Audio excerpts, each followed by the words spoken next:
ওরে নূহ, তোমার উপরে যারা ঈমান আনছে তাদেরকে তুমি নৌকার মধ্যে উপরের তলায় নিয়ে যাবা, আর এরপরে যারা আছে পশু প্রাণী জোড়ায় জোড়ায় জোড়ায় জোড়ায় জোড়ায় জোড়ায় তুমি প্রত্যেক তালার মধ্যে পশু পাখিগুলি নিয়ে যাও।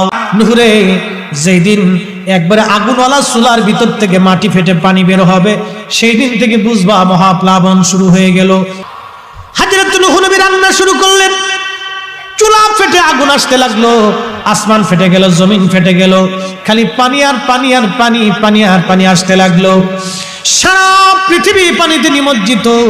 নূহ আলাইহিস সালাম প্রত্যেকটা জোড়ায় জোড়ায় জোড়ায় করে আল্লাহ রাব্বুল আলামিনের পয়গম্বর ওই জাহাজের মধ্যে তিনি এই পশু পাখিগুলি নিলেন। শয়তান চিন্তা করলো, এখন আমার উপায় কি হবে? এখন যদি নূহ নবীর নৌকায় উঠতে না পারি তো আমার বিপদ। এই পানির মধ্যে আল্লাহ তো আমারও সুবায়ে মারবে। শয়তান